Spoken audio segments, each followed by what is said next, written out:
So this is how we think of time. Past. No one can see it. If you're on Present. video, I can see it. It's okay. This is going to be so bad. I don't want anybody to see. I want people to think this is really Just great. think it. Yeah, you're going to explain The it. reality is, boom. Yeah. Circle. Past, present, future, all happening at the same time.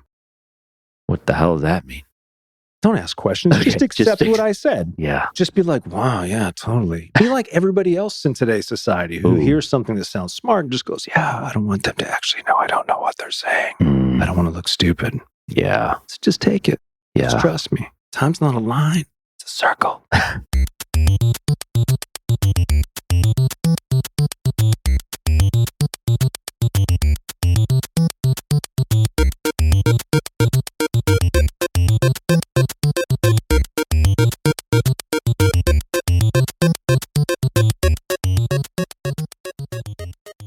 They would used to go out, my old insurance group that I worked at. Mm-hmm. And they went to the Palm one night, a really nice steakhouse. Yeah. And, they got their food, they got their big steak in front of them. And there's like this kind of awkward, really nice guy. You know what they call an awkward, really nice guy? Yeah. A serial killer. Okay. He wasn't, maybe he is. Okay. He could be, because you don't know. You don't know. Yeah. And he just find the bodies under the barfed house. all up in his plate at the Palm in front of everybody. And then just acted like nothing happened and kept on eating. No. And you were there? No, I didn't. I just heard it secondhand. Yeah. I heard it secondhand. I bet the thing evolved. The guy probably just burped and had a little bit come out of his mouth and kept eating. But when you hear it from 3 separate sources. Right. You know it's bullshit.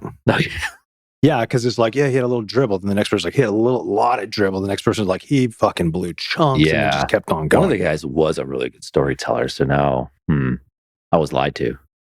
I think that's a very strong possibility that you were lied to. And I'm glad that I could be here to completely demolish that wonderful, funny story. It wasn't funny. Your shit was funny before we got live. When you did, I don't know if that's ASMR of some sort. You're throwing up into the microphone. Although it could be a new. Yeah. There's it's like, It's like, what you're, you just gag. Yeah. You gag every now and then. You have a gag reflex? I don't. Okay. No, I do for certain things. Okay. So you don't, but you do. I don't, but I do. We live in a world of and both. Yeah. Everything is gray. Maybe, but.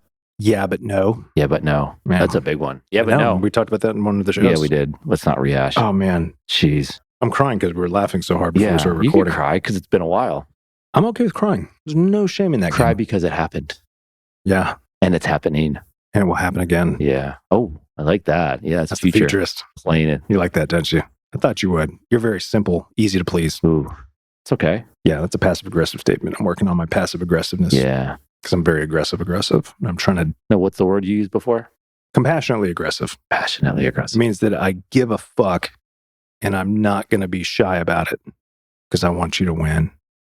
Unless I don't like you. Then I just won't talk to you. But I like you. Yeah, that's good. And the thing that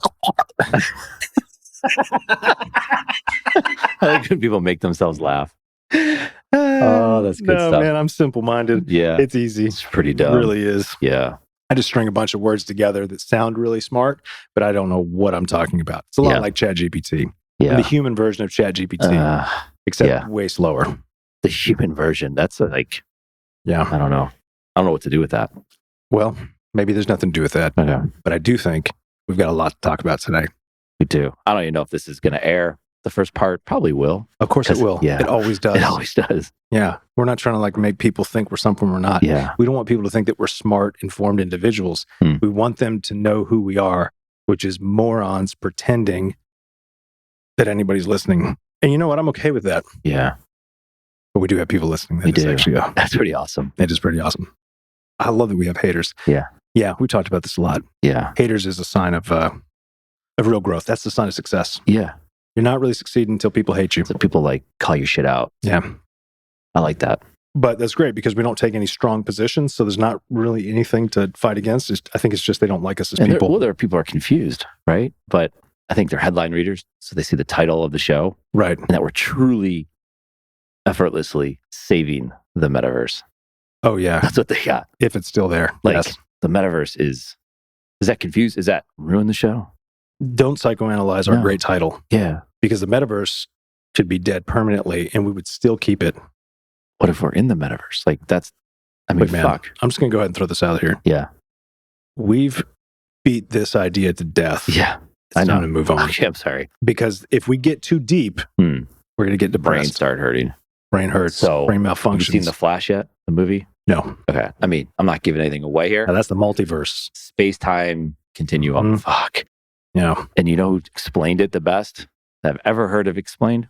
Neil deGrasse Tyson? No. The OG movie Batman. Not like the TV show shit from the 60s. Michael Keaton. You're talking about the Keats? Yeah. So good. Nobody calls him that. I do now. He used a bowl of spaghetti to explain space-time continuum. That guy's great. I was like, thank you.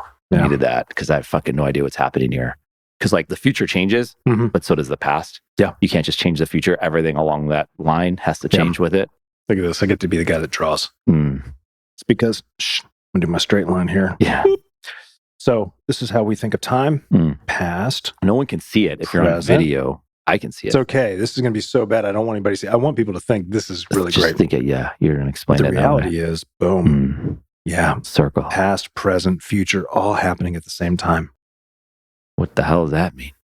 Don't ask questions. Okay, just accept what I said. Yeah. Just be like, wow, yeah, totally. Be like everybody else in today's society who hears something that sounds smart and just goes, yeah, I don't want them to actually know. I don't know what they're saying. I don't want to look stupid. Yeah. So just take it.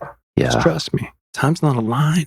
It's a circle. I get it. Now let's move on. Okay. Yeah. Just accept things. That's how you control the population. Yeah. You say big, smart things. It's like, oh, these two words together in this sentence and the way he said it sounds really important. And I'm too afraid to look like the dumbass in the room. So I'm not going to say anything. And then the guy that said it, or gal, not discriminating, they control population. Yeah. It's that simple. So who are some of those people that are doing that, you would say right now? Oh, man. Come on. You're trying to bait me now. Yeah. You're trying to take me down the old... yeah. I mean, it could be good and bad. How about you tell me? Yeah. Because it's too easy for me to just go, I got a guy. Okay. Who's the guy? Here's someone. I don't know his name. We could look it up for sure. No, it's okay. Okay. But we know what he did. He got, 5 or 6 people to accept that it was worthwhile to go down on this voyage to go see the Titanic. Shit. We're going dark real fast. But yeah, come on. It's dark, but it's decision making. It is. Would you have done that? No. In any chance whatsoever, I pay you $1 billion. I'll never be $1 billion. Oh, you'd pay me $1 billion? Yeah. No. Have you looked at the craft? No, it's not fun. There's only one window. Yeah. And the thing is controlled by an Xbox controller. It's fucking unreal. I don't even think it's Xbox. That was some make-believe shit. It was a controller. It was an Xbox controller. It was an Xbox. Yes. Okay. This was that. It's fucking insane. We don't go that deep. And they've had numerous problems trying to get down there. Yeah. I don't know if this was the maiden voyage that deep. I know they have done some pressure testing. So some of the things, post-mortem and that sound... And this is honestly like, all due respect to those who lost their lives. It's terrible. Let's take the human element out of it, Please. As much as you can, because it is sad. I just can't imagine 5 people being in that craft.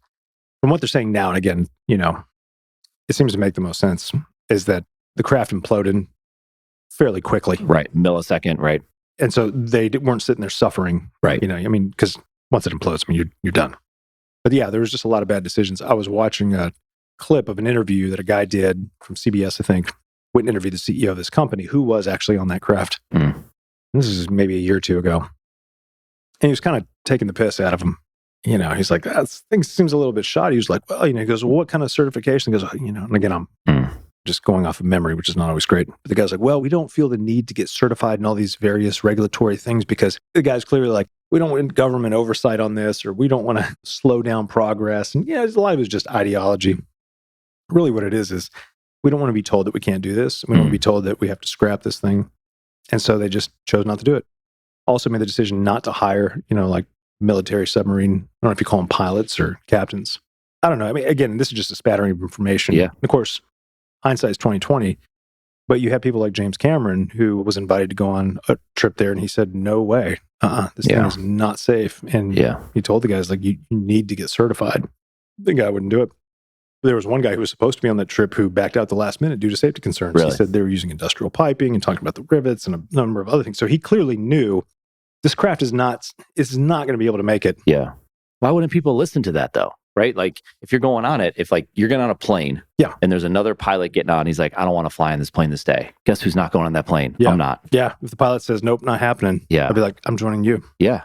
I just don't get it. Well, I heard a lot of cut corners people Of are talking course, about. yep. And there are people who resigned from this company because Yep. they didn't like the direction it was safety going. concerns. Yeah. Then they make you sign this document, which you do. If you go to a jumpy house, you got to sign a document. For sure. But you understand the risk. But when you might die. Yeah. So there's that question is like, would you go to the bottom of the ocean and there's a 1% chance you're not coming home? You're like, shit, I don't know if I would do that. And then if you start raising that number a little bit at a time, that's basically what the document's saying. Yeah. There's a chance you might not come home. For sure. That sounds fucking horrific. And where you're not even sitting, you're on a floor.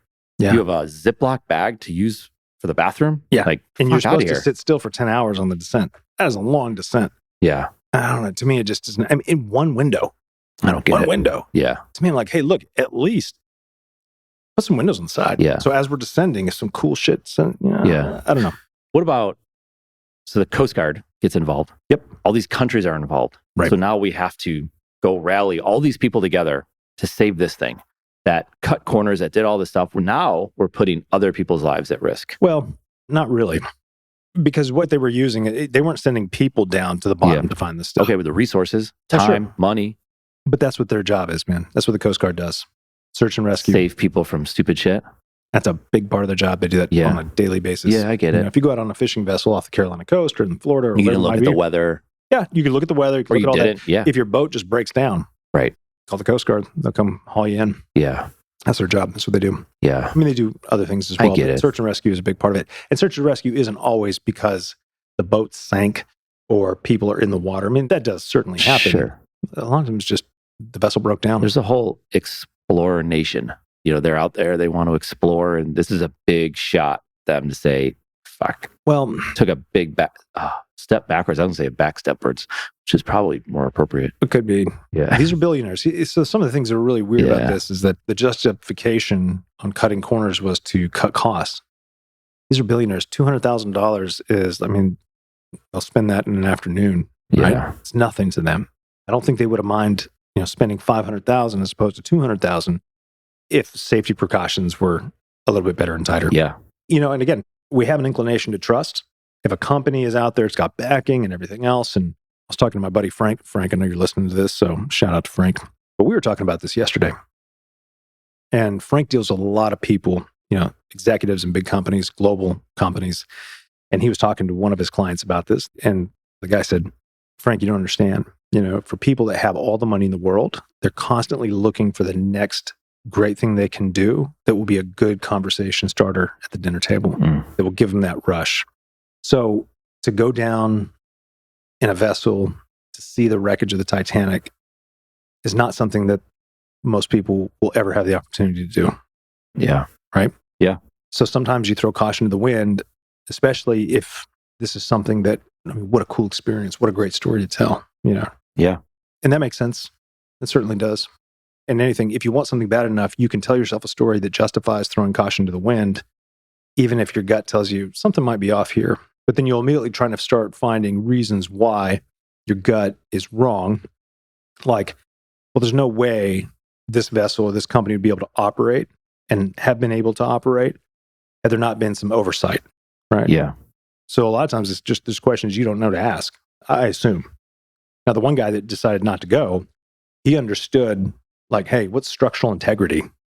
Whereas the other folks may not have understood that at all. Yeah. Do they have a meeting before and say, by the way, this guy's not going? I really don't know. I mean, that's just Yeah, what I I heard. know. Again, this is just like spattering of information. Yeah. I mean, you're saving us, so you should have this information maybe. But that's the point.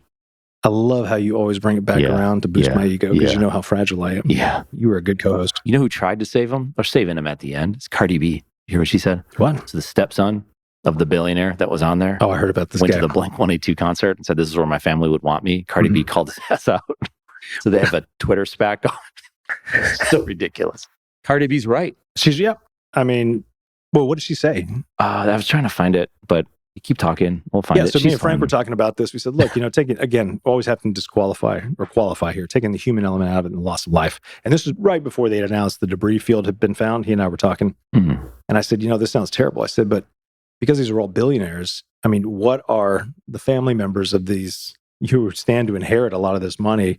I said, I bet a lot of them are sitting there kind of keeping their fingers crossed, right? Like, Yeah. hey, you never know. And then he goes, yeah, did you hear about the stepson? I said, no. Yeah. And I was like, it doesn't surprise me. Yeah. And the guy put something on Twitter like, ladies, I'm single. I mean, I don't know, man. To me, it's just... Something's off. Something's off. Yeah, she just called it out. She went this whole rant, I guess, about like, yeah, you're supposed to be waiting by the phone to get updates about me. Right. Like, you aren't supposed to be doing these things, and just kind of calling it like she saw it. Yeah. Maybe he's right. Maybe his family would want him at the Blink-182 sure. concert because maybe in that family, they don't have any love, right? Yeah. I don't know. Yeah. What's really weird, too, at a high level, is that you have, at least in the social media sphere, not the direct knowing of a person.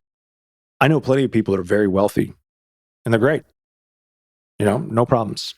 Yeah. I also know plenty of people that are wealthy, and they're weird as fuck, and have a lot of problems because they're humans. So, person to person, all this aside, that differs. When you meet somebody, so I'm generalizing here, but in the social media sphere, the media, this tension between the super rich and everybody else. Yeah. So there is this weird kind of like, serves you right. That's what you get for thinking you can just do whatever the fuck you want. Yeah. You go down in a tuna can and you explode. Yeah. Good for you. There's that weird sentiment that's out there. Yeah. But it doesn't matter how much money you have. At the end of the day, human beings lost their lives, made bad decisions, lost their lives. Yeah. I don't know. Yeah, it's a tough one because, I don't know. I would imagine they wanted to see it. Of course. How cool would it be to see it? At the same time, I think a lot of times people do things because they want to tell the story of what they did. Right. That's what Frank was saying. I think he's right. Yeah. You know, I was one of those people that was on that. I came back because maybe chances are you could have come back. There was odds to say, like, at some point, this could have worked out. well, that's what we're telling. I saw something. James Cameron was on. He did an interview. He said the day they lost contact. You know, James Cameron's whole thing has been exploring the Titanic. I mean, he's a very successful director, but also an incredibly successful explorer. Yeah. Pretty amazing stuff. But he said day one, because he's part of that small community of explorers, when they lost contact and the transponder, you know, and tracking went out, and he explained this. He said he knew immediately that it was over. Yeah. He said, if the tracking device is lost, you can't track the vehicle, and you've lost communications, he said 100% in his mind, he's like, it was an implosion. Yeah. You know, the pressure it blew up. And he said the reason why is because the tracking device has its own separate pressurized container. So it's not affected by the rest. So the only way that thing is going to stop working is if it also implodes. Yeah. And that's when he knew. Yeah, most people knew. He said it was just a charade looking for him. He said, there's just no way they're dead. Yeah. Yeah. So, you know, but for the rest of us who don't know that, definitely there's hope. I mean, I was hoping that this would be we found them, they miraculously survived. Holy shit, what an amazing story. Yeah. Yeah. There's word out that the U.S. Navy had found this on Sunday. Uh-huh. And they withheld the information on the commands of Joe Biden because of his son, Hunter. Story going Who comes up with this shit, man? Yeah. I mean, it's not the media and the government, of course, do those things. We put stuff out, but who's saying that? Yeah. Twitter? No, this is on Newsweek. Newsweek? It's out there. I mean, it's just something that if you look on, it's going to pop up somewhere in your feed. Yeah. I mean, maybe not your feed, but no, that's the world of media, though. Yeah. It's here's what's actually going on, but hey, everybody, look over here. Right? That's what happens. That can be with anything. Yeah.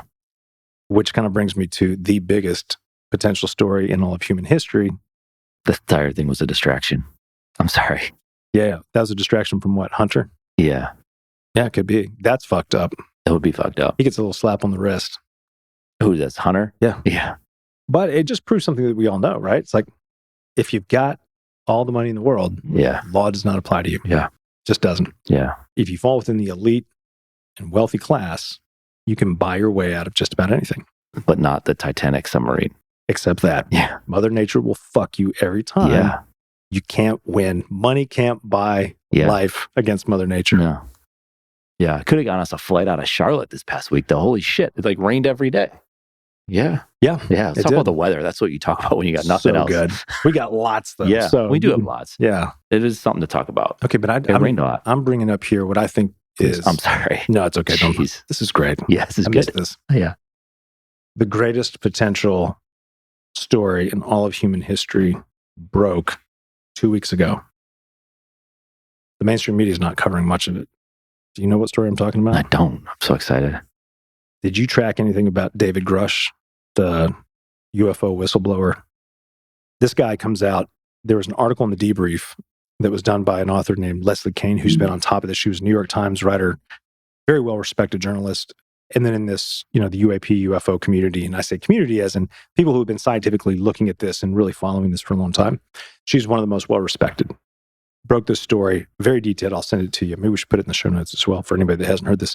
But he came out to Congress and essentially had documented over, I don't know how long the time period was, but he had several people throughout the intelligence apparatus working on various black budget programs come to him to tell him that the US government has shadow organizations that have programs that are designed for crash retrieval and re-engineering of non-human craft that have either been downed or parked that they have recovered and are reverse engineering the technology, and essentially said these are of non-human intelligence, that there has been reported biological entities, the pilots of these, that have been recovered, and that this has been going on for decades and decades. That it's a mass disinformation campaign that has been waged on the American public. Yeah. I do want to talk about a couple of these things too, because I've heard all the critics. This guy, according to several people in the military and the government and the intelligence apparatus, is above repute. He's not a quack. He holds TSSCI clearance, which again, we'll talk about that with security clearance. He's been trusted by the US government with some of the government's most sensitive secrets. So again, I say all that, we're not dealing with somebody who's like, yeah, I worked as a receptionist. Yeah. Okay. He had people come to him, and at first he even states, I thought this was a ruse, but he had multiple people come to him in confidence to say they've been working on these programs. These programs do not have congressional oversight, and that they don't feel comfortable with how things have been going, meaning that there's no oversight. This is an illegal operation. So several people who want to get out of this. The common argument is that, and I always make this argument about big government conspiracies, is have you ever worked for the US government? Yeah. Have you ever worked in the US government? Because they're not real good at keeping secrets like that. But if you have a program that is not overseen by Congress, then it is plausible for sure that you could have a small group of people that can keep this a secret. So the argument that, well, there's just no way the government could keep this secret for that long is not a very good argument. It's an argument in most cases, but again, congressional oversight is where the government essentially, as far as we know it, stops. If that's not there, then it's something else. It's a shadow government or shadow organization operating without oversight. It's not technically a part of the government. So that could be whether it's either using contractors or we don't have to get into the weeds on that.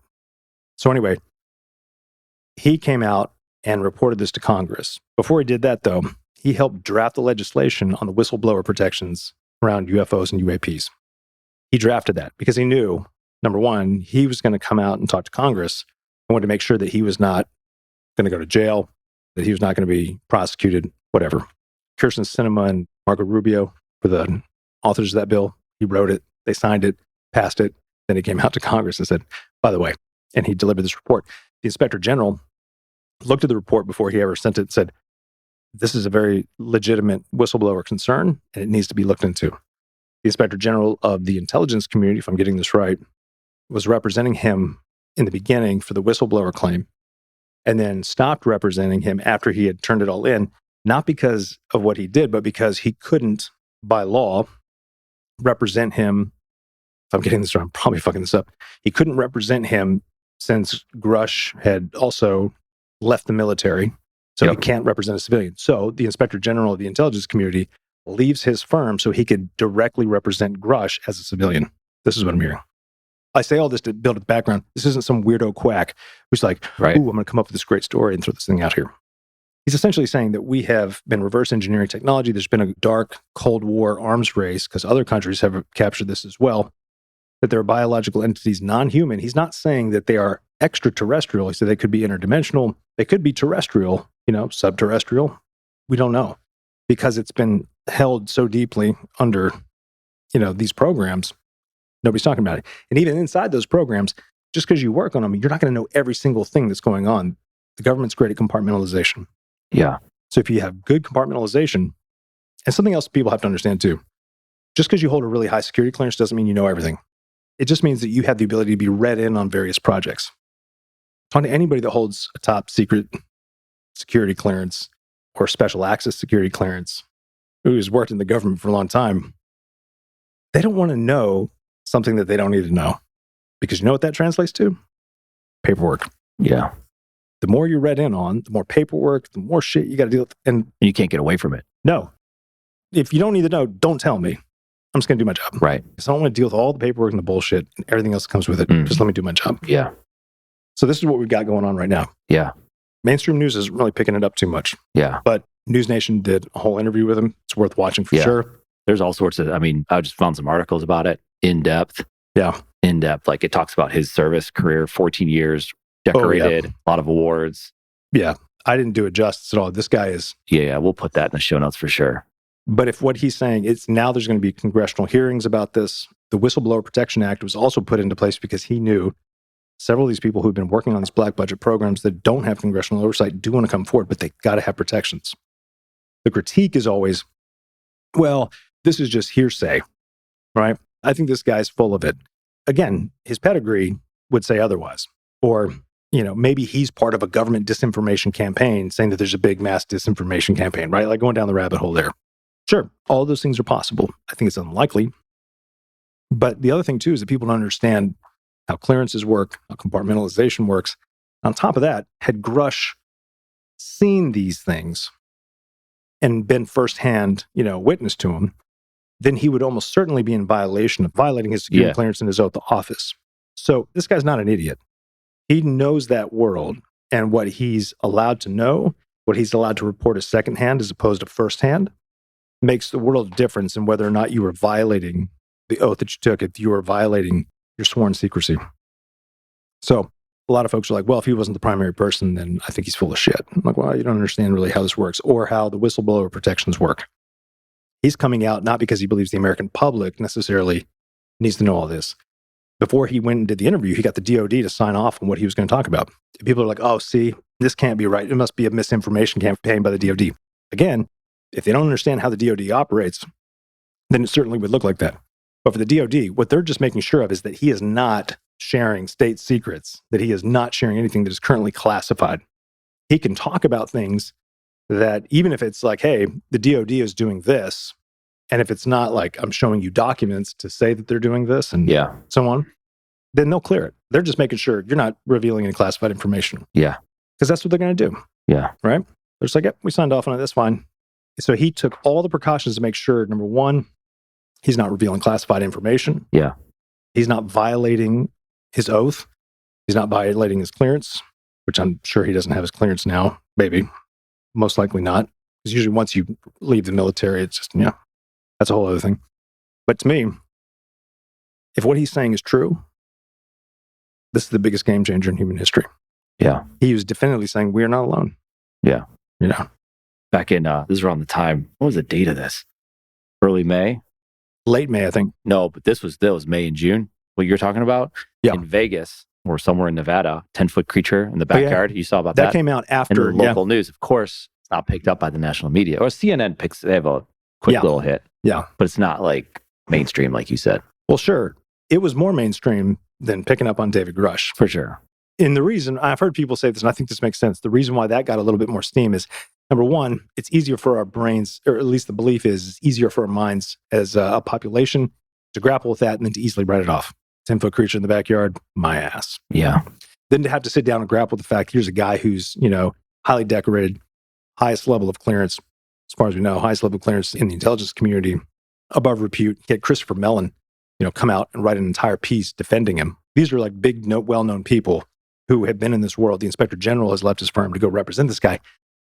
Like, you can't write him off. If you seriously try to report on it, you can't write him off. You have to take him serious. Right. You don't have to take a teenage boy who says he sees two 10-foot creatures in his backyard after, For sure. Of course, somewhere in Nevada. Yeah. Right. Yeah. Of course. Now, I'm not saying, because the police body cam picked up the thing that fell, they were all taking it seriously. But you and I don't have to grapple with that. Right. I could just say, well, I think it's bullshit. And we move on. Right. But if you really sit down and you look at what Grusch is reporting, it's like, they have to psychoanalyze him now. Several people have been trying to psychoanalyze him on YouTube, and I'm just like, I'm talking about like real psychoanalyst, not. Oh, yeah. No. He's past all that. He wouldn't be able to hold a clearance if he was mentally ill. Okay. Not at all. Yeah. No, that's the thing. Yeah. Are you surprised? Not by Grusch, but by that there's something else going on. No, I believe there's something else going on. Sounds like Independence Day, like the movie. You know what I mean? Obviously, there's stuff being hidden somewhere. Well, for sure. We only need to know so much. Yeah. I mean, I do think that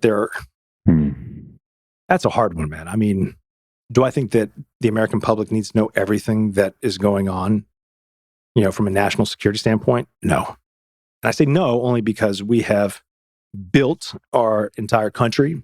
We have built, since World War II, this thing that we're trying to protect, this way of life that we have, sadly, has been built on the military-industrial complex, which has dramatically increased defense spending since World War II. Again, because we realized how much the Nazi war machine was technologically, they just outmatched all the Allies. Their minds were blown like, how the fuck did we win this? Like, there's no way we should have done that. Which is also why, all these Nazi scientists, which, we conveniently don't talk about this, they came over to America. We're like, oh, we're not going to prosecute you in Nuremberg. How about we give you a job? Because you guys were way ahead of the curve on this. So they were working on top secret projects for the United States. Our entire space program was built by Werner von Braun. Did I get that right? Yeah, he was like the top Nazi. You pointing to me to Google that? Because you got the Googles right there, buddy. Yeah. Werner von Braun, I'm pretty sure that's who it was. I mean, incredible from a scientific standpoint. And his argument was I never really believed in the Nazi ideology. It was just, he's a top scientist doing his job. Maybe that's the case. Yeah.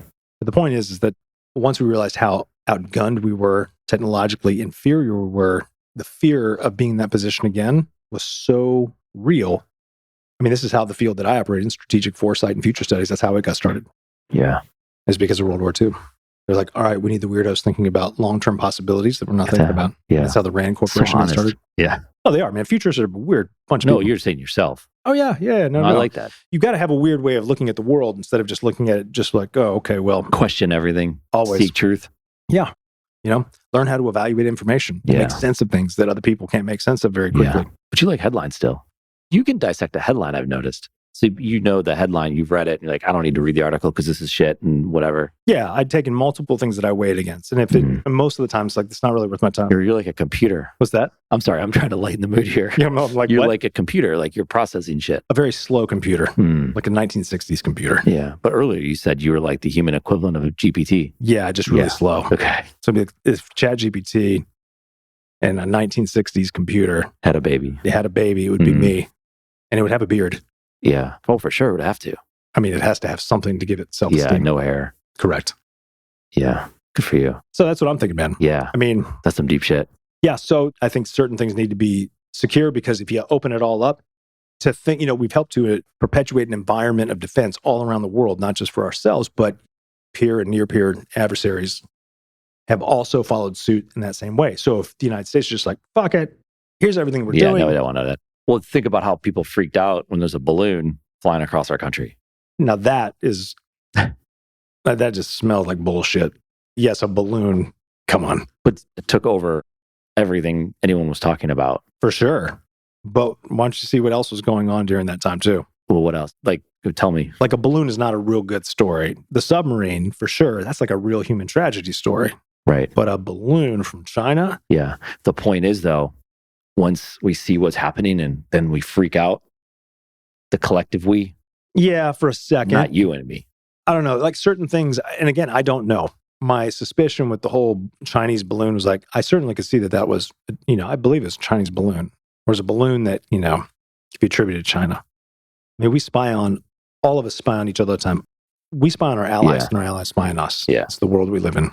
For sure. We have a tight relationship with Israel, for an example. We spy on Israel all the time, and they spy on us all the time. It's just like, we just want to make sure there's no fuckery going on. Yeah, it's a good word. But, we work hand in hand on various things. Yeah. But we still spy on each other. Yeah. That's how all that stuff works. But the balloon stuff just seemed a little That was last summer, cheesy. wasn't it? That's crazy. Well, it was in the fall, I think. It was. Was it in the winter? No. Time. Winter. Yeah. Time. Relative. Time continuum. It was, actually. Yeah. That's right. It was in late fall, early winter. Shit. Why did I think it was a summer? Because I was at the beach, but it wasn't warm out. Oh, nice. About it. Nice just digging that one in. When all of you back here I was wrong. I'm admitting that I was wrong. You were wrong. You shouldn't have been at the beach unless you were looking for a balloon. Yeah. Imagine though, if you're working on something like Grusch is working on. Yeah, it's Grusch. Go ahead. Grusch, I'm sorry. That's okay. Well, you said you were throwing other names. That's a lot of fucking work. Like all day, every day. Like he's not taking weekends off. Well, that wasn't his job. It's not like somebody brought him in to go find these things out. No, what I'm saying is like right now, once you sign up for something, my point is he's all in. Oh, for sure. That's the other thing people don't realize too is no 3-hour trips to the beach for that guy. Fuck no. Not without a security detail. Yeah. I mean, seriously. I mean, people also don't realize this. I think he was 14 years in. Yeah. That's exactly what they said. Yeah. So 14 years in, he hadn't even hit his 20-year mark. To give up your pension, to give up all your benefits from service in the military. Yeah. And this guy served at the highest levels. I mean, that's a big deal. It's not just like, well, I'll go get another job. He could potentially, depending on how this thing goes, could be fucked. Yeah. For the rest of his life. Yeah. But he believed that this was important enough. And again, his beef was this. This is an illegal program that has been going on for decades that Congress has had zero information on and no oversight. It is illegal according to the Constitution. So everything he's doing there, he's saying it just needs oversight. He's not saying everything needs to be exposed to the American people, but Congress needs to know exactly what's going on. And that's what these other folks in the organization that have been working on these projects that came to him of their own free will. He wasn't out there looking for it. He was just ahead of the UAP task force, which, Arrow, they call it different names. And he was let in on, hey, you're not being told about these programs. That's why in the beginning I thought, this is a joke. And then when he had other people who did not know each other from other departments coming to him and also expressing their concern because they trusted him, then he started to look into it and take it seriously. He said, there's no way this number of people who do not know each other, who do not work in the same department, could tell me the exact same thing about different programs that they're working on and their concerns that they're expressing. I mean, again, he's not an idiot. He's an intelligence analyst. And I know some people who've worked in government are like, well, several military guys I know will be like, military intelligence isn't all that intelligent. Again, at the end of the day, you have to have a certain way of thinking. You have a certain skill set to where you can kind of sniff out bullshit pretty quick. Yeah. And you have to be able to assess all these pieces together very quickly or over a long period of time, depending on how much time you've got, to determine whether or not there's a there. And he did. Yeah. So much so that the inspector general said, this is a legit whistleblower concern. And he's also saying too, like, look, the Pentagon doesn't even know about this. Now, that doesn't mean the entire Pentagon. Sure, some people in the Pentagon certainly know about this. So there's just layers upon layers upon layers that, he's taking the time to really kind of unravel. I would imagine some other countries know about this. Oh, they do. Yeah. He was saying that. He said, he was putting it out that there's I don't know if you call it a shadow Cold War, an underground Cold War between us and other adversaries to reverse engineer this technology the fastest. And for him, he said, this is a danger to our national security because if we're doing this without congressional oversight, we're putting it into the hands of people that are able to make whatever decision they want to make that could lead to catastrophic results for the world. The other thing he was saying is that it's been reported to him is that the technology exists right now that would pull us out of poverty, energy, that would solve all those problems. So you also have large interests, again, allegedly, oil industry, pharmaceuticals, the banking system, whatever it may be. These are all special interests who do not want the system to change. And what he's saying is the technology exists that would make all those irrelevant. And it's been held from the American people and from the world for decades. So he's really kind of presenting a picture of, it sounds like a grand conspiracy, but it's really quite simple. The status quo, vested interests, will fight tooth and nail to survive. Yeah. That's what they'll do. If you're on top of the world, would you want to give up your opportunity to go tuna can and go down to the bottom of the ocean? No. Right. Yeah. Not happening. Not happening. Not happening on a bad day. Maybe. A really bad day. It's going to be a really shitty day. Yeah. So again, it all comes down to incentives. Yeah. We're incentivized to make more money, to buy more shit that we don't need. We're incentivized, we have these perverse power incentives as well. I'm all for the free market, which we do not have. Minimalism. Yeah. Yeah, Seriously. Fuck you need that for? You don't. Yeah. Black t-shirt works every time. I'll buy a 4-pack. Yeah. This is how I roll now. Yeah. What do you got there? Into the AM. Not sponsoring the show, but they should. They should. I bought some true classics and I fucking hate them. You don't like true classic?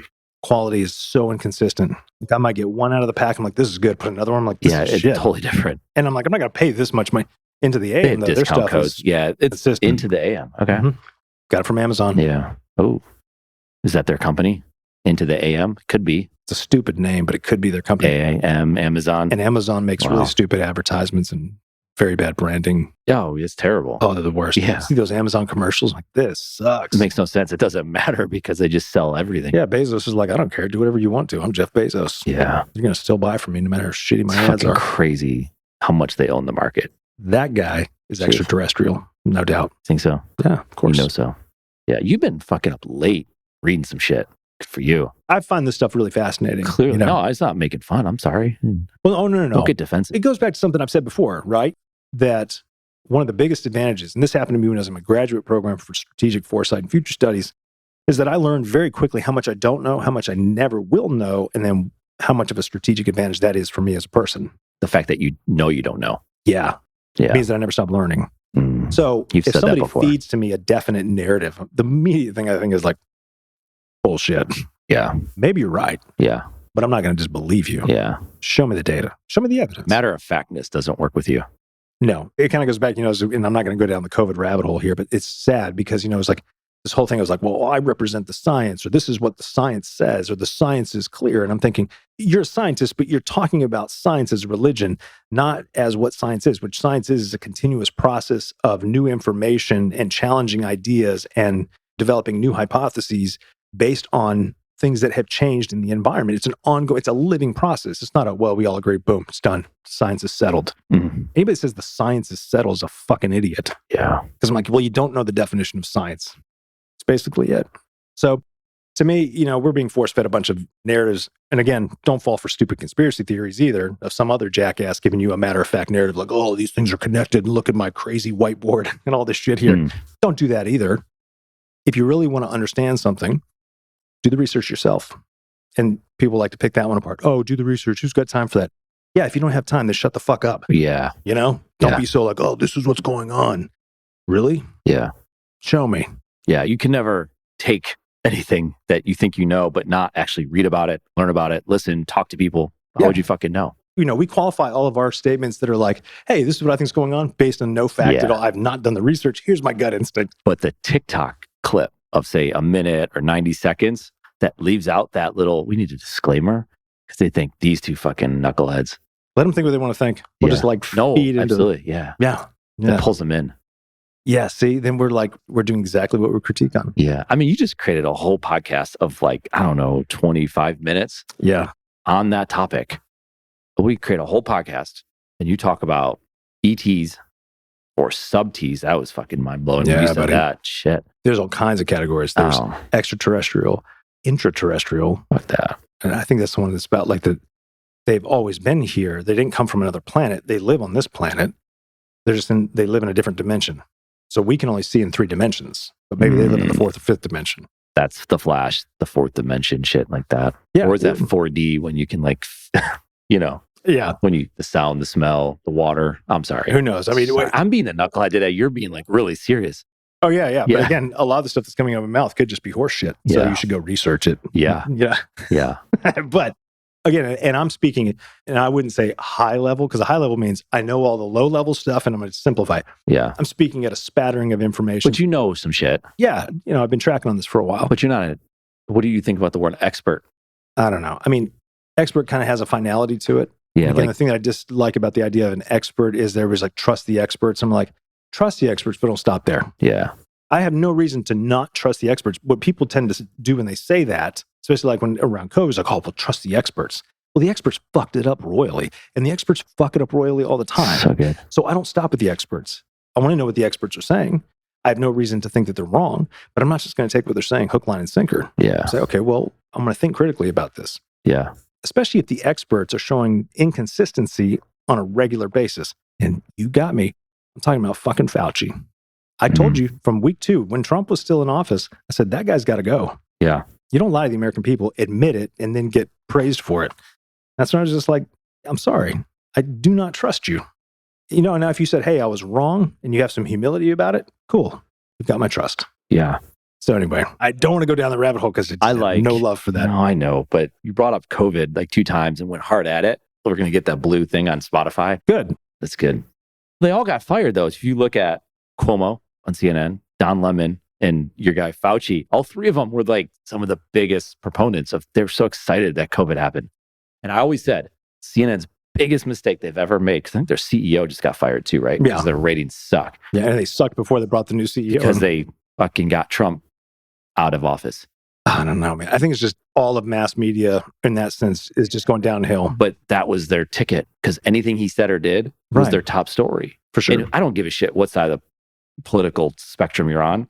That was so big for CNN and all the news stations. Ratings is great. Yeah. Unbelievable. Now they don't have any ratings. Now they got to compete with Saviors of the Metaverse of all fucking podcasts. No competition. Yeah.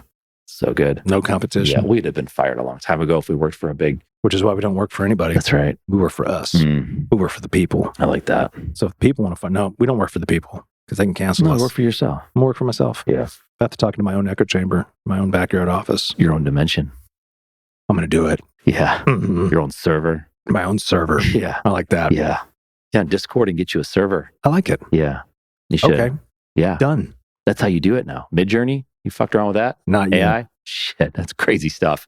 So you go to Midjourney, midjourney.io or AI, I don't fucking know. Yeah. Just Google it. It's kind of weird how you get to the AI through Google.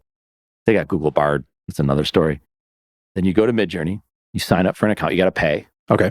Okay. Yeah. Makes then you sense. got to attach it to your Discord. So you guys have a Discord account. Yeah. Then you have to go into Discord and you go to a newbie station, or you can create your own server. That's what they call it on Discord, like a chat's a server. And then you ask Midjourney to create me an image of this. So, you know, like the monkey or the baboon in the sky. Yes. Riding what's the baboon riding? An elephant, I think you had. Definitely. Singing songs. Something that was riding an elephant, I think. Something like or that. Riding a baboon. I don't know. It'll create that shit for you. But it's all done inside of Discord. It's fucking wild. Yeah. Which, you know, I signed up for Discord just so I could have access to Midjourney, which I've never taken the rest of the time to go and do. But to me, that's the hindrance why most people aren't going to use it, is just way too many steps. Oh, yeah. And it's not easy. So none of these AI things are easy to do, like prompting ChatGPT or Jasper or... Jasper's actually got very good. No, right. But it can be a simple, I have a question, give me an answer. But if you're really trying to get an output of something, it takes time, effort, prompts, understanding it. The Midjourney prompts are crazy, super technical. Yeah. Super technical. Does it have an option like to enhance the prompt? Say, hey, it can. So Jasper does this now. Remember when we first started talking about ChatGPT and I was talking about why I don't think, you know, the only time it's going to become really valuable is if it can take my unique voice and replicate that over and over again, not just give me generic shit from the internet. But then on top of that, it's take my unique voice, understand what's going on that actually works and converts in the external environment, and then help give recommendations of how this should be said in order to increase SEO or whatever it might be, but still staying within my brand voice. Yeah. Jasper's doing that now. Yeah. They're doing it. I got my assistant. But you got to give it, you got to feed it samples and all that kind of stuff, or it's got to learn your language. Yeah, it's absolutely. not, but it does take some time. It takes time. But in doing that, though, what's cool is they also have this thing in their Jasper chat, which is called enhanced prompt. So I can put in a one sentence thing. This thing will kick out an enhanced prompt of like 2 paragraphs. And I'm like, holy shit, that is wildly detailed. Yeah. Then you click it and man, it just kicks out an output that's pretty impressive. Still needs work. For sure. But it's pretty impressive. Yeah. And a lot of those prompts, so you can use Google Bard or ChatGPT to create your prompt for, say, a Midjourney. I think Google Bard's now built into all Google Workspace, isn't it? You can use it. Yeah. You just have to turn it on. Yeah, I need to do that just to check it out. I felt like personally, I know people who like Google Bard, it creates a lot of assumptions and gets a ton of information wrong, which I know stuff to be wrong, but I feel like that's way like... I wouldn't use it for search, which we shouldn't use ChatGPT for search either. It has search. It's got the plugins now. Yeah. The plugins are crazy, but they're just getting started. Everybody's starting an AI company. Elementary. Yeah. Really my God. And there's like thousands in there by the day. Yes. By the day. Yeah. We should have one. We should. Just to say we do. Well, and the vast majority of those are going to go under. For sure. Someone's going to win. And they're buying them. As soon as someone's got something good, Microsoft will buy that shit or whoever. Sure. Yeah. Apple. Yeah. Yeah. NFL. Speaking of. Yeah. Apple. I don't know if you're going to talk about this or not, but the Apple virtual reality, augmented reality. Yeah. Did you take a look at that? What's it called? $3,500 or something like that? It's like just $3,500, $3,600. So did you get your pair? You're going to get a pair? No. Is that the future? First gen. No. I mean, it's impressive. At least the video that they were putting out, the promo video. Apple, what do they call it again? What's it called? I'll find it. The Apple Vision Pro. Apple Vision Pro. I know. I was Googling this shit. They say, again, the big problem is this. Anytime you have to put something on your face, no matter how comfortable it is, you're not going to keep it on there very long. Yeah. How many times do you take off a baseball cap when you're wearing it? What do you mean? When you put on a baseball cap, do you leave it on the whole day or do you take it off? I'll take it off, yeah. Exactly. You got to take it off, put it back on, take it off, put it back on. Anything that we put on our face or on our body, in particular our face, we're not going to want to leave on for very long. So this is basically going to be your computer, correct? That's why it's $3,500. Yeah, they're trying to replace the MacBook Pro. The technology that they're saying this thing has is pretty impressive. I mean, it's pretty dope when you see it. Like, oh, yeah. That's kind of like Iron Man when he's fucking around with some shit. But he's not wearing glasses. It looks amazing. Yeah. It really does. How are you typing? Oh. With your hands? I think so. Yeah, he's got a virtual keyboard right there. A virtual keyboard. So, he must be using hand tracking. I don't know. Yeah. I mean, but the way they made it look too. Oh, yeah, I guess there'll be virtual, so you touch it and it'll work. It's going to go this way. I mean, Apple's not creating the shit if they don't, some version of it in some time. The jury's out for me. The cost of entry has to definitely go down, or this just becomes a niche product that... Yeah, but if you want a really good computer, I get it. Right now, computers are, for a really good computer, let's say you're spending $1,000 for a good one, $2,000, $2,500 for a really kick-ass computer. Yeah. So like, look at a flat screen on the wall, right? When those things first started coming out, those were a few $$1,000s. More. Now those things are nothing. Yeah. Nothing. So that's an antiquated model right there. Like nobody would pay anything for piece that. Of shit. Yeah. Sorry. Whoever bought that. Oh, no, I'm sorry. I'd buy that for an office. I wouldn't buy it for home entertainment. And it's been here for some years. But point being, which we're off track all of a sudden. What track? We're never on track of anything. The cost will come down. Yeah. So the first model is going to be expensive. Right. And I would be interested in the second or third generation. Right. Because this first model, they've done the beta and all that. But really what they're looking for is the early adopters to pick this thing up, people who have the money to do it. And they're really looking at power users. For instance, so I actually would probably fit in the demographic of this. Yeah. Right? My guess. Saviors of the Metaverse should fucking have this and they should do our podcast fucking We should reach out to them and ask them. I don't see Can why we not. share the same screen? I'm sure we could. We'll just ask them for two. Yeah. Say, hey, look, we've got a podcast called this. I think we should actually try and do this. Yeah. Say, send us 2 of these things and we'll do our entire show in this. All right. So there's a guy who's developing all this sports science data, using it on the Apple Watch. It's fascinating shit. Got a podcast coming out soon. Shout out to that. But Apple reaches out. They want to learn about this stuff. And he's like, I'm not talking to Apple. Because what Apple does is they're inquisitive. Yes. They want to learn. And they're just going to do it. They're fucking take the idea. So they're going to find 2 people that look like us. Next thing you know, saviors of the Appleverse are going to come on and they're going to take over.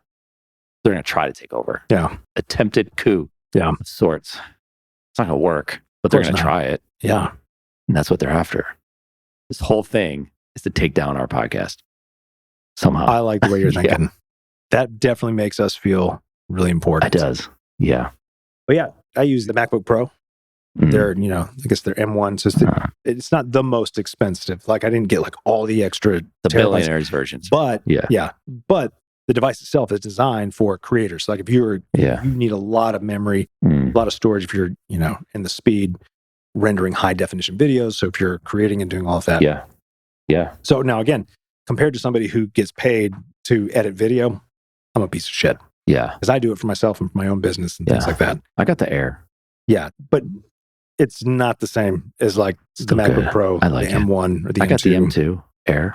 I spilled coffee on it. It's the first fucking time I've ever spilled something on it. That's great. And I have the Apple Care Plus. Yeah. It's like all this shit you got to add to it. So I go down there and I've never done this before. What do we do? He could feel it's like sticky. It's not kind of something fucked up with it. Yeah. It's like, they send it out. They call me back 2 days later, get it. Looks perfect. Start doing it. It's like acting weird. It's like I fucking go back. And the guy opens it up. He brings me in the back of the Apple store. There's security back there. Yeah. He's like, you're not supposed to be back here, but I got to show you some shit because it's too bright out. So I got to show you the inside of what your computer looks like. Yeah. It's like, whoever put this little piece in, put a broken piece in. I'm like, are you fucking kidding me? So Apple fixed it. Didn't fix it. Yeah. They gave me a broken piece of shit. So they had to take it. I said, no, get the piece, come back in there. They fixed it. Took them a day. Yeah. It's working great. Yeah. It was my fault. So I take all the blame. I wasn't mad. No, but if they're going to make you pay for Apple Care to, and then they give me a broken piece. But they were super nice and they took care of it. I spent about 2.5 hours on the phone with Apple because, I've told you about the Bluetooth issues I've been having with the 14 Pro Max. It's like, this is the nicest phone you got. And it's the shittiest Bluetooth experience I've ever had because it was getting outside interference from various power lines, even gas lines. It was weird. I was tracking all this stuff. I just pay attention. Where is it constantly going out? Yeah. And it would go out and then it would just be quiet for like a second or two, and then it would speed up to catch up to where it was. And I was like, this is the fucking worst. Yeah. Spent plenty of time with Apple on the phone. We did the remote scan to find out if anything was wrong. Everything they could tell was the hardware was fine. Took it into the Apple Store. Same thing. We did an even deeper dive on all this stuff. And so, all right, well, let's just do a complete factory reset. Don't upload, don't go back and take your data and because maybe there's a software glitch. Yeah. Worked fine for 3 weeks. Start fucking up again. Jeez. Called them. They told me to ask for tier 2, all that kind of stuff. Spent like 3.5 hours on the phone with the guy from engineering. This guy was really smart. And man, we were troubleshooting all kinds of stuff. And what was this for? This was for the Bluetooth connection. So of your phone? From Bluetooth. Fucking just send you a new phone. Which they already did. They did that. And it also fucked up. And I said, okay, the first time, that's an important point. The first time, once I had to finally talk to tier 2 support, I said, look, she's like, all right, well, let me get you somebody to engineer. I said, hold on a second. I've already spent a lot of time on this. I said, can you guys just send me a new phone? She's like, oh yeah, we can do that. She goes, yeah, thanks. Because God, dealing with engineering, you're gonna be on there with hours. We'll just send you a new phone. I was like, great, thank you. Yeah. So they did. And then it was working fine and it started fucking up. I was like, all right, well. This is a you problem, sounds like. Yeah, but they could never find out what was going on. So we spent like 3.5 hours figuring this out. And if anybody's listening to this podcast and has the 14 Pro Max, or they said it's even, it's like the 13s, they're all running on the same type of system. Because the last phone I had was the XR, no problems at all. But basically what it came down to is that Bluetooth is antiquated. It hasn't been updated since the time it was developed. It's still running on 2.4 gigahertz, which is what everything runs on. That's like a device, a smart home device. Yeah. It's a flooded channel. Yeah. And it has multiple channels. Ugh. It's just flooded. So what's happening is the phone is constantly trying to find the best connection in a very crowded spot. Yeah. And it's flipping through all those channels. And so it's doing what it's supposed to do. It's just not doing it as like the technology has superseded the Bluetooth technology. Yeah. So anyway, all that said, we couldn't find anything wrong. The phone was doing what it was supposed to do. I'm doing what I'm supposed to do. We even tested with a buddy's Apple AirPod, because then he could also do like a diagnostic on the AirPods. So he could get both devices. This was really fascinating and probably a super waste of time for everybody listening. It's unbelievable. But being able to diagnose these two things, well, I do think it's kind of important because I know other people are dealing with Bluetooth shit issues. Yeah. So the key is that you need to talk to tier 2 support, talk to them about what's happening, get them to diagnose this stuff. So good. But come to realize that what it is ultimately what we determined was that it is getting interference from power lines and various other things because it would only happen when I'd go into neighborhoods, not when I'm on the highway. Going to neighborhoods where they're doing construction, or new power lines are being put up, where there's underground buried utility lines, and it would just fuck up. Yeah. Either disconnect me completely or just scramble the sound. But what it is that Bluetooth is so overwhelmed, and the technology is designed to handle the technology is faster than the Bluetooth technology. Yeah. So it's creating kind of problems like this. So I know some folks are working on it to try and fix that problem, but that's what's going on. So he did a full diagnostic. And then at the end of the day, the Apple AirPod Pros worked a lot better than my other Bluetooth headphones. And he talked to engineering and said, we're going to send you a brand new pair. Just hopefully this helps. We know it doesn't fix the Bluetooth problem, but just as a, thanks for spending the time to do all this. Sent me a brand new pair of the Gen 2s, which Apple's earphones have never fit in my ears. Yeah. But these apparently... They work. Oh, they're fucking great. Yeah. Because they stick in my ear. Yeah. And I'm like, man, and they do work a lot better. Yeah. The Bluetooth in my car is still fucked up. Yeah. But whatever. Good for you. Thank you. That's some saving. You just saved time. Saved. You saved time.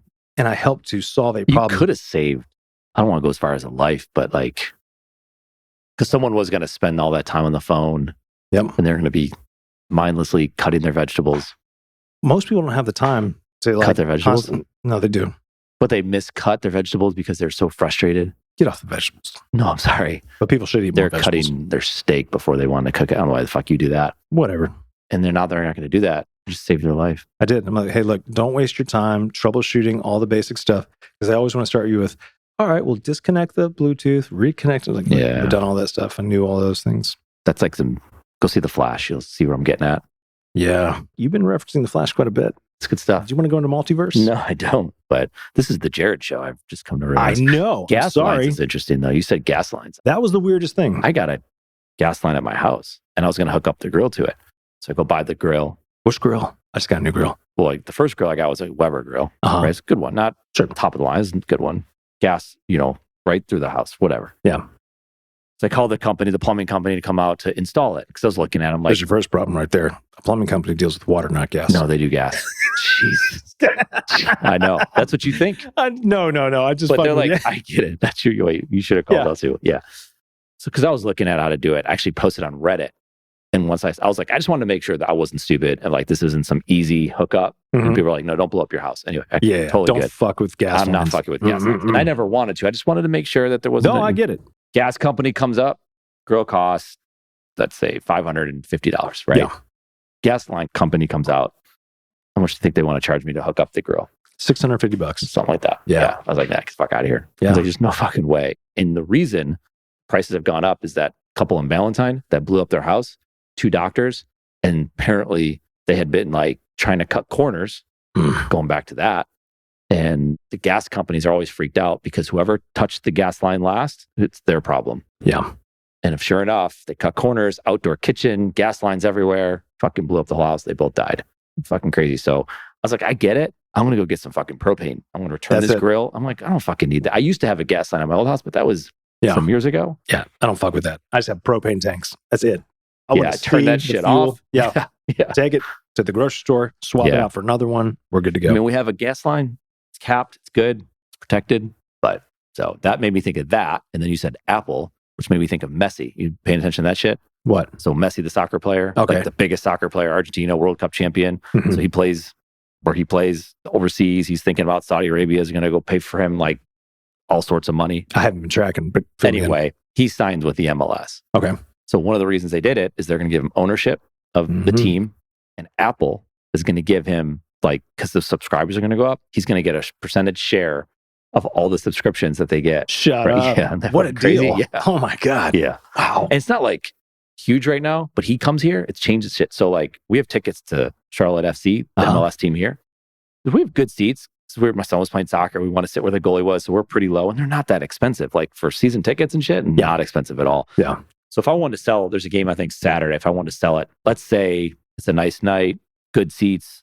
Let's say I could get $80 to $120 for each ticket. Yeah. Messi's coming to town in Miami. Those tickets, what do you think they're going for? Oh God. I don't know. $2,000. Easy. Yeah. I mean, I don't know what it'll change to. That. But are you going to sell them or go? Oh, I'd probably sell that shit. Like, I don't need to go. Yeah. Like my son won't be here. So it's like he would want to see Messi, and it's a big deal. He's like considered one of the greatest footballers of all time. Although, full disclosure, you did just invite me to a Luke Combs concert before we started recording. I did. I know that was probably friendship. We would have to record because we really only get along when we're recording. That's true. I cannot stand you when the mics are off. The other way, but yeah, you got there first. Good for you. I did. Thank you. Yeah. So I don't know. We're gonna do that. And we'll see. Probably not. Your wife won't let you. No, I'm too lazy. Yeah. Well, I don't like big venues anyway. If it was like in a small, more intimate venue. I do too. I agree. He was playing at Coyote Joe's in Charlotte. You know, I've never gone and to we were any gonna of the go, venues here. and it was so fucking late. It was like he would have come on like at midnight. Oh God, yeah. And it was like a Thursday. I was like, fuck, I'm we're so old. tired. No, I can stay up. You can. And then we're like, fuck it. Yeah. So we didn't go. And then sure enough, like right after that, he's like fucking enormous and playing. Now he's oh my God, sells out Bank of America Stadium for Friday night. That's wild. Fast. Yeah. And so he put another show for Thursday night. That's fucking crazy. Good for him. Yeah. I know he was at App State. Is he a Boone native though? I don't know if he's from Boone. I know he went to App State and shit like that. But we could find out, but let's not. The summer concert tour of this year. It's Taylor Swift though. You've been watching those videos? No. Why not? I mean, Matt, you don't like her? I don't dislike her. Okay, I just don't care. Yeah. It's good stuff. My wife and daughter went. They loved it. I'll tell you what I do care about since we're talking about media and, I'm going to move us into Netflix. Great documentary on Netflix. Tour de France Unchained. No joke. Very well done. Yeah. Especially if you've never watched cycling. I'm sorry. It's okay. I'm telling you. It's so well done. Now, obviously, I like it because... Do they all cheat? Not anymore. Yeah. Oh, they don't anymore? They fixed that shit. I mean, they in all the sports, right? I don't know, man. But we were led to believe, like you were talking about before, that all these people, whenever they say, is all right, Steve Jobs is a good person, yet he's using children in, third world countries. Yeah. Well, here's the thing. So Lance Armstrong. I don't think... Well, look, back when I was racing, again, as an amateur, but I mean, there were guys in my field that were taking HGH. Shit, what else? Some of the guys actually had access to EPO, which is crazy. Yeah. Right? But, there's a number of banned substances on the water list. some of which I'm sure that I was taking were banned, even though they did nothing really for performance enhancement. There's just, it may be a supplement. It may be something that's considered a pro-hormone, like not DHEA. Maybe it was DHEA. I can't remember. But, various things for recovery. Nothing that's really that big of a deal. We all knew Lance was doping, but we also knew everybody else was doping. Right. It was the best kept, the most open secret. The whole thing was like, can you prove it? And that's why guys were getting popped left and right for EPO. Yeah. Nowadays, you don't see as much about guys getting popped or folks getting popped for doping. The only doping concern that I've actually seen get a little bit of airplay is actually mechanical doping. What the fuck is that? So it's in the down tube of the bike. Oh. There's a motor, and that one gal got relegated and I think, got suspended for a couple years. She was a cyclocross racer, professional. And the cyclocross, it's like a road bike on the dirt and on the hills. Have you ever seen a cyclocross race? They're fucking awesome. Yeah. So it's not like a mountain bike race where you're going through the woods and on these like tight little trails. It's like a big field, and maybe the field's got various obstacles. A lot of times you have to jump off the bike, run it. It's usually in mud. I mean, it's disgusting, but it is balls to the wall. Like you are going all out in these races. But you have a pit. So, you got your support in there because your bike is going to get disgusting. You roll in, swap bikes, and keep going while the race is on. One of her bikes had a motor in it, and they discovered it after the race. And of course, she got busted. So there's been concerns that there are folks, there's suspect, like when somebody's crashed and pedals keep turning after they've crashed. Look, that's weird. That's a little bizarre. There was this most famous scene. This is actually Fabian Cancellara was a phenomenal racer in one of the biggest races of all time. Still to this day is a race called Paris-Roubaix. And it's over the cobbles. It's brutal. It's just legendary. And there's this moment where Fabian Cancellara, and I think it was Tom Boonen, again, unless you know cycling, these are two big guys that are big time. Like both of them are winners of Paris-Roubaix. Really strong. And Fabian Cancellara does a bike change, which is also kind of weird. Like, unless you have mechanical, he rolls around a corner, swaps off his bike, jumps on the other one, and he and I think Tom Boonen and another guy are on the breakaway. He attacks, but usually attack, you're getting up out of the saddle and you're just going raw and just really putting in a dig. He doesn't. He just rolls away from these other guys. And these other guys are not chumps. They are some of the strongest riders. They're evenly matched with Cancellara. He just fucking rolls away on the cobbles. Everybody's watching this going, but nobody was thinking about mechanical doping because it wasn't really a thing. Jeez. So the rumors started coming out later. Maybe he didn't. Maybe he just was that freakishly strong that day. Also, they're all doped, but still, if the guy behind you doped, right, it should still be even. Yeah, and doping doesn't make you superhuman. Right. It just means you can suffer longer and, you can work harder. Yeah. Anyway, Tour de France Unchained, really good. Most cycling documentaries about all the, how dirty the sport is. And let's be honest, cycling is dirty by nature, sadly enough. So do I think guys are not doping these days? No, I think they are. I just don't think they have the test to test what they're doping with. Yeah. Nonetheless, most sports are that way. Yeah. But watch the documentary, it's good. You actually get to understand the dynamics, the drama. I mean, I looked at it through the eyes of somebody who's never watched cycling, has never gotten into road racing, and it would get you hooked. Like you actually start to give a shit. How'd you do that? How did I do that? Yeah. I've gotten really good at disassociating. Yeah, that's good. It's like how I can watch my own videos and be very critical, but I'm like, I just don't like how I stand on camera. It's like, no, I just look at it as somebody who I don't know. Go, I like this guy. Yeah. 9 times out of 10, the answer is no. But there is that one time. I'm like, that's the keeper. Yeah. That's how that works. That's all you need. That's all I needed. Yeah. That's good. Unbiased would be really cool. That's like a superhuman ability to have that. It's tough. Well, yeah. Or you're just like a psychopath. I don't know if I used the right one. Maybe sociopath? Yeah. Some type of path. Yeah. Empath? Yeah. There's all different versions. Like lots terrestrials. Of paths. So many paths. And so many paths. We're on a path. We're on a path together. This really has been the Jared podcast. I'm sorry. It's okay. I just kind of realized that's my self-awareness kicking me. Yeah, there was one where you were not feeling well and had to carry the team. But you came today and you're like, energy, you're at the beach, little glow. Got a little glow about me. I'm pregnant. Yo, because that's the thing. Is it? Shit. Yeah, that's why I send you the pregnant man emoji all the time. I'm trying to tell you. Oh, really? You do send that a lot. It all comes together now. That's a thing. That's like a thing where like the rate. I'm sorry. I shouldn't go anywhere. No, man. It's just so stupid. It's so fucking stupid. Oh, I did start watching the movie Idiocracy again. I hadn't seen that since it first came out. Back then it was funny. Oh, you got to watch it. Luke Wilson. Oh man, he's putting up a chamber like that freezes him. It's supposed to only be for a year as a military the cover is experiment. ridiculous. Oh, it's a Mike Judge movie. Okay, it's really good. We just watched Office Space. Oh, that's so good too. Sorry, yeah. I didn't realize it was based on the guy, the stapler guy. What's his name? That was based. Mike Judge wrote shorts about that guy. Yeah, that's what it was based on. Which is funny because that character that he plays in that, every other movie that guy is in is nothing like that character. Which a lot of times you see people play characters that are very similar to the last character played. Nothing like it. I can't remember the guy's name. Milton. Yeah. It was Milton. Mm-hmm. Yeah. Yeah. Mike Judge did some good stuff. But you need to watch Idiocracy again. Okay. It's very... Maybe for the first time. Yeah. Or watch it for the first time. You'll be shocked at how prescient it is. It's just so spot on. Yeah. To where we are. Stephen Root played Milton. Is that who that is? That's him. It's who? Stephen Root. Yeah. I've seen him in so many other movies. He's in Barry. Have you seen Barry? You would like that. The show. Yes. With Bill Hader. I haven't seen the newest So season. we're on. I just started it. So good. So good. And I love it how he is like, he's a Marine. He's an assassin. He's a killer. Mm-hmm. And he goes to acting class and like just wants his normal life. Right. Well, it's similar. Two very different storylines, but it's very similar to the show Patriot. I'm pretty sure I've talked to you about that. Amazon show called Patriot. One of the best shows I've seen ever. Sadly, they only had 2 seasons. Did they end it or did it? I haven't finished season 2. I hate when they do that. I've been slowly working my way because I know it's going to end. There was this show during COVID, Blood something, and they owned a resort down in Florida. And it was really good. And it pulled you in. It's the guy from the coach, Eric, from Friday Night Lights. The hell's his name? Never watched Friday Night Lights. Man, I'll tell you the guy's name. But anyway, it was after season... No, it was after season 3, Kyle Chandler. Eric Taylor's the character name, but Kyle Chandler. Okay. You just go down this web and you can find it. Bloodline. And they just killed the show. Oh, that was the one about the brother who... There's a family. There's a family. In the beginning, right? The dad dies.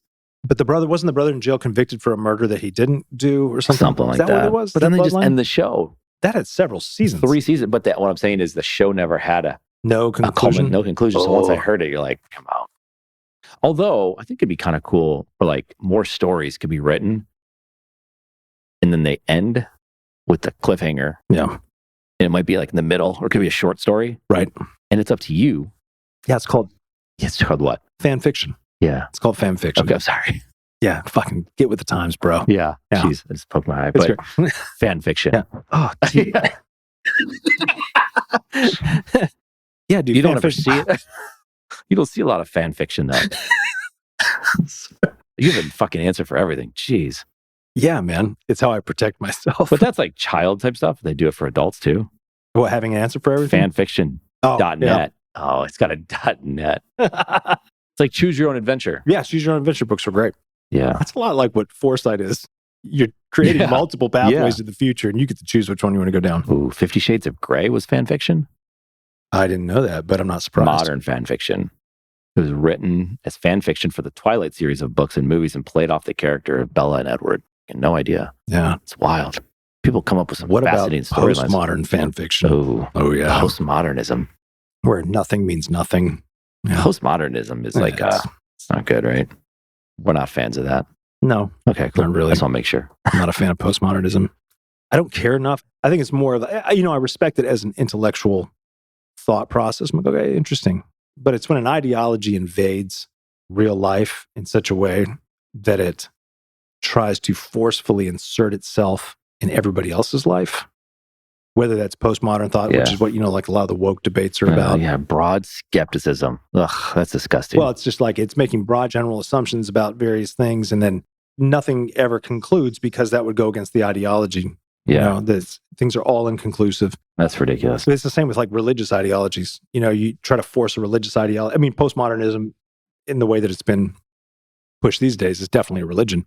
But then you look at religious ideologies that are pushed on folks. It's just like, when the conservative right was trying to push a lot of like evangelical based ideas, it was like, no, don't fucking do that. I'd like to say that I embody the American spirit. I am very much of the independent mindset of just leave me the fuck alone and I'll leave you alone and we'll all get along. Yeah. It's like, give me the opportunity to grow and expand as much as I want to, as long as I'm not hurting other people, which is at the core, it's like, then we should all be good. You should be good. But don't force your bullshit down my throat. I think most people feel that way too. Yeah. That's why people come to this country. Don't come to this country to be like, hey, I want you to tell me exactly what to do all the time. I want you to control my life. Most of them have left a country like that. That's what a lot of the people's concerns are right now. Is like college, for example. I know we killed this horse, but they teach you, generally speaking, what to think, not how to think. And that's a problem. And like you said, people don't want to come here. Don't come to this podcast what to think. Like, use your own judgment. Yeah. Don't take what I say. Some of it's pretty good. Sure. Maybe it provokes some thought. But, take it with a grain of salt. Yeah. I mean, I think it's important. Don't take what people say. Take it at face value, but don't buy it hook, line, and sinker. And if you really care, dig deeper. Yeah. I'm just looking at our podcast reviews to see if there's any new stuff out there. People are fans. Yeah. Here all day for the saviors of the metaverse. My man. Are those folks you paid to do this? Don't say that out loud. Shame in that game, but I paid at least 3 people. Yeah. Minuscule amounts. Did you?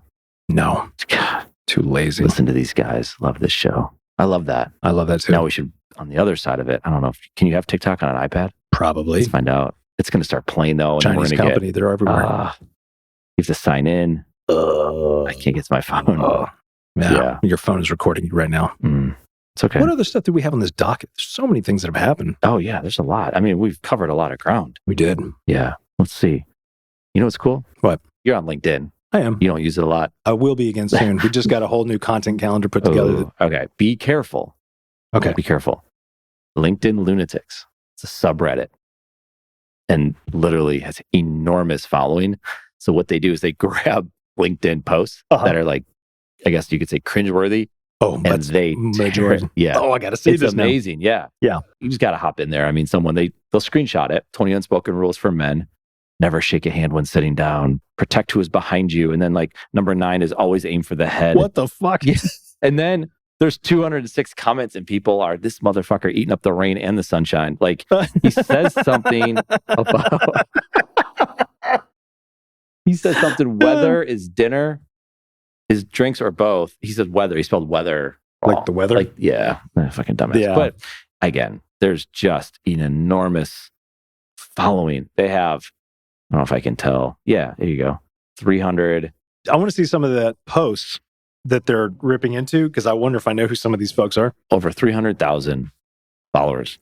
And all they do is pull content. Yeah, it's because so much of the content that's on LinkedIn is dog shit. So bad. It just is horrible. Yeah. And you got my interest now. Now we have to talk. I know, but the only problem is I got to find something. Just pull up a post. Here you go. While male condoms are the most, I have no idea what this says. While male condoms are the most common form of contraception, female condoms are now finding their way to beds of most couples. The awareness around it, however, remains limited. To clear doubts, Niyati Shah explains the right way to use them. So what? That was LinkedIn. on LinkedIn? Yeah. Oh my God. Yeah. So did they link to the original post? Kindly upload video that shows how to do the needful and erase my doubts. She masters the Johnson. Yeah. So dumb. I mean, they're just so long. I just want to see the names of the people. You don't just... Rispa Mahota.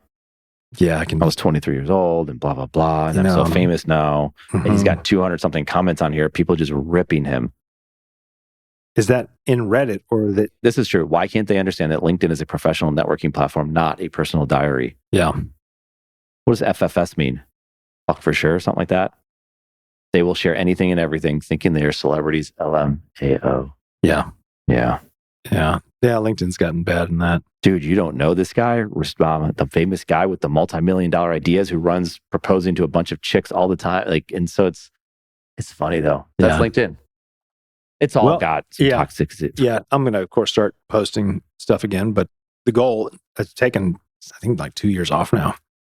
But the goal for me is really just, like in all things, seriously, is in all new content that comes out, just like why we do this podcast, is that, folks that interact with me or that hire me, I want them to know what they're getting, right? I'm going to attract the kind of people that enjoy this show. Yeah. Right? Like, I'm not going to wear a suit jacket or a collared shirt anymore. I wear a black t-shirt because it's comfortable. You wear a green one too. Yeah, no, I'll wear a t-shirt. No, it's fine. t-shirt, jeans, and then some, Yeah, wow, look at those. Thank you, buddy. Yeah. That's my uniform. Is it a great uniform? Why don't you wear boots?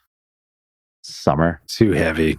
Really? I like loafers, man. Let me just slip them on. You can slide. Slip them off. You slide it. Slide into my loafers, slide on out. Yeah, slide into the office. Slide into the office. Talk about the future a little bit. Exactly. They're just easy. Everything that I do, all the decisions I make at the heart of it comes down to a utilitarian value. Yeah. I buy 4 packs of these shirts that fit my awkward body nicely. Okay. Like, oh, this is good. My short torso and long legs. God, you're awkward. Oh, yeah, dude. Jeez. Think about the people that are truly awkward. No. Check it out. Okay. At least, most women have short torsos and longer legs. Most men have longer torsos and shorter legs. I have a short torso and longer legs, built like a woman.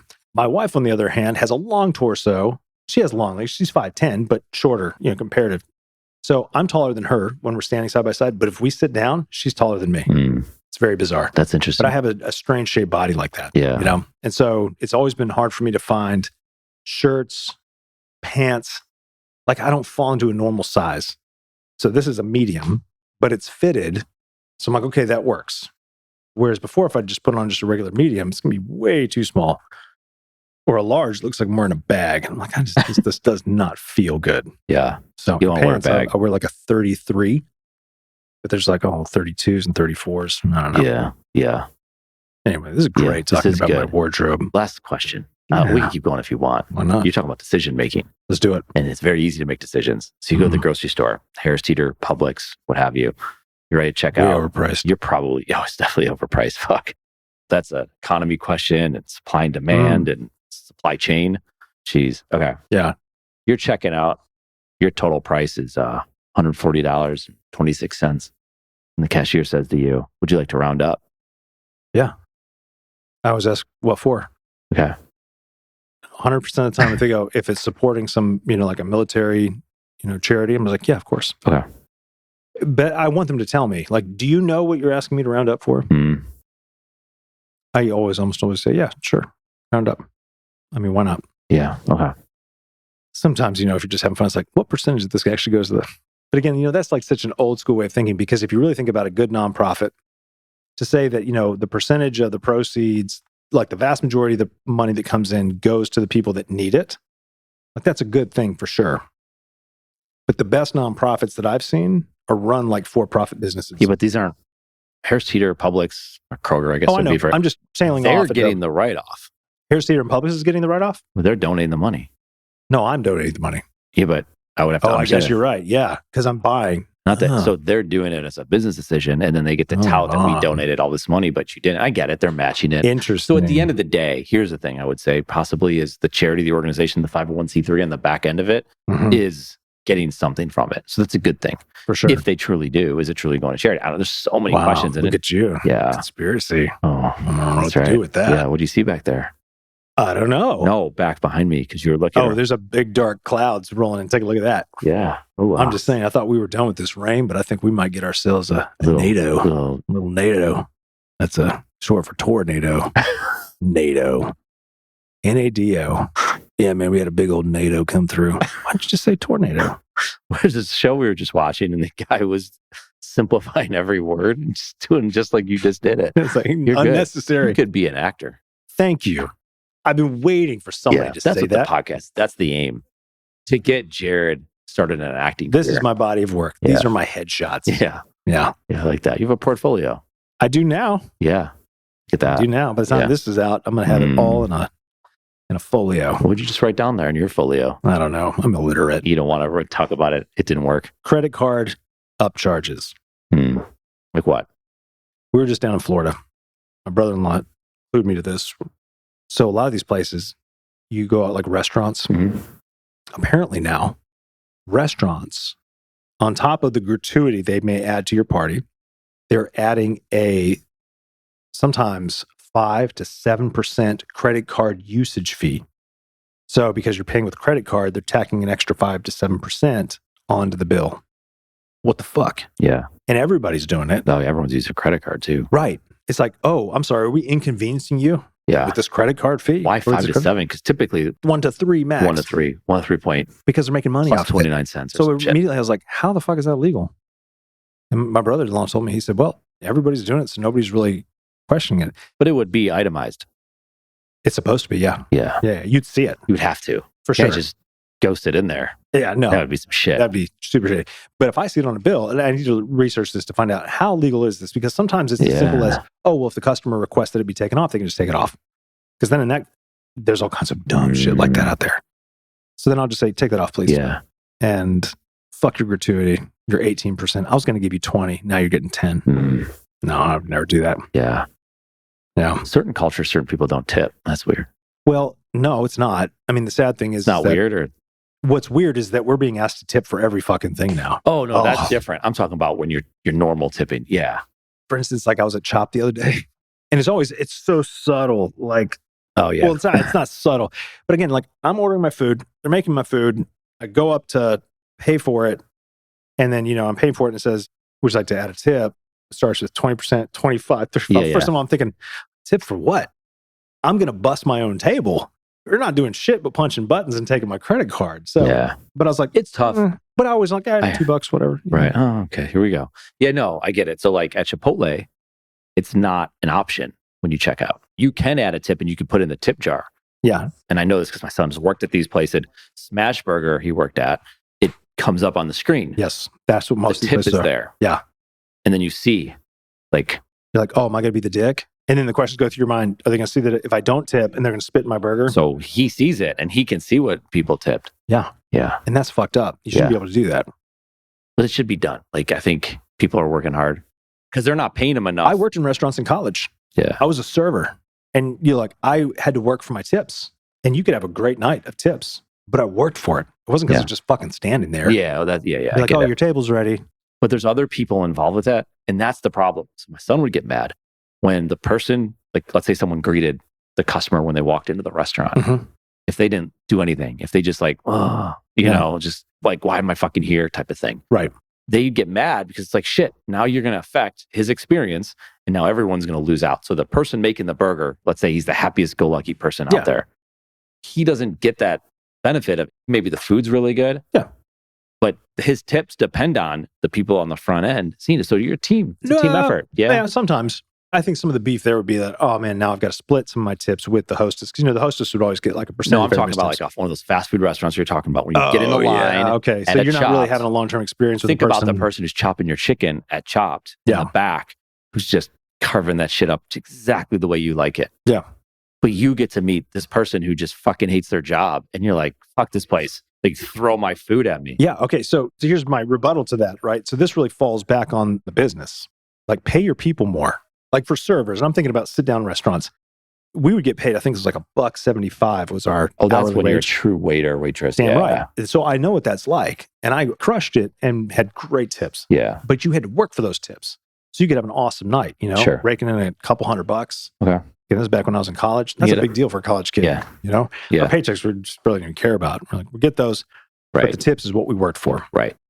Now it's like everybody's asking for a tip for nothing. Yeah. It's like, you're doing your fucking job. Yeah. You're punching buttons on a computer. You're not doing anything. You want a 20% tip for just doing your job? Yeah.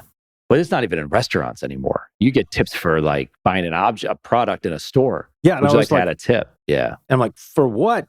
And here's the other thing too, right? Like in Chopped, for example, everybody's raised their prices on everything. Yeah. And then they're asking you for tips. And then it goes like that whole credit card usage fee. I'm just like, what in the fuck is going on? I was like, this is insane. But because most people are too afraid to say no. And again, like for me, look, I'll justify, hey, I'll add $2. Like if I go order pizza and I go pick it up, it's got a little tip thing on there. It says like, they were like 20%. So I'm like, give me 20% for me driving over here to pick up a pizza that you're going to make because this is your business. Yeah. But I throw $2 in there for, whoever. Yeah. I don't know who's getting this. It's a psychological thing. Big time. Because the screen prompts, it's like, you don't want to be the person that doesn't do it. Because I know this isn't being virtuous, and that's not talking about ourselves, but there'll be people that hand someone a $20 bill for just having a smile on their face, right? Yeah, and that's fine. And that's different. But then these things are making people feel bad. And so there's someone deep in there making sure that... passive aggressive. Ooh. No, it definitely is. Yeah. It totally plays on all of that. Like you're basically put into a position where like, well, I'm going to be an asshole if I don't. Kind of goes into, I think it also plays into a lot of people's fears. We could make our own conspiracy here. This right here is the testing grounds for a social credit score system. Yeah. is that if you don't, like, it's going to be able to track your purchases. Did they tip? Did they not tip? How well does this person fit into society? Can we guilt them into doing more things, right? Yeah. Again, I'm making this conspiracy theory up. Yeah. Yeah. And this is just one small piece of the testing ground to see how well a social credit score could actually come out. Because people will, it's just like, well, I don't want to be a dick. But nobody's judging you on that because the world isn't going to know. But you're guilted into it. Yeah. I don't know. That's good, dude. It might be a stretch, but you know what? I think we could make a pretty good case for it. Yeah. Get everybody freaked out. Now that I'm thinking about it, Eric, I think we need to do this so that they end this passive aggressive tipping model. And then we put the burden back on the corporations to fucking pay their people something decent where they don't need tips to help subsidize. I don't need to subsidize your workforce. Yeah. I think we could end it here on the fact that we're requesting tips. Can I drop this mic? Can I pull it out and drop it? No. Oh, my bad. Sorry, finish. Jeez. So sorry. Go ahead. I'm sorry. We could ask for tips. Saviors. I'm not above it. I'm okay with being a hypocrite because I have self-awareness. That should be all you need to know. 20%, 25%. Of what? Exactly. You got to buy something. Yeah. This isn't going to work. You can't do it of something. Fuck it. No. Let's stick to our guns. We are not going to be part of the problem. You could buy him a Celsius or a cup of coffee. I don't drink Celsius anymore. I've gone back to Red Bull. Sugar-free. Core water. Core water? Yeah. I got some in my office. It's good. Uh-oh. Whose is that? That's an alarm. That means it's over. Damn it. Yeah. All right. All right, man. I guess we're done. Yeah. I love you. Love you. Bye.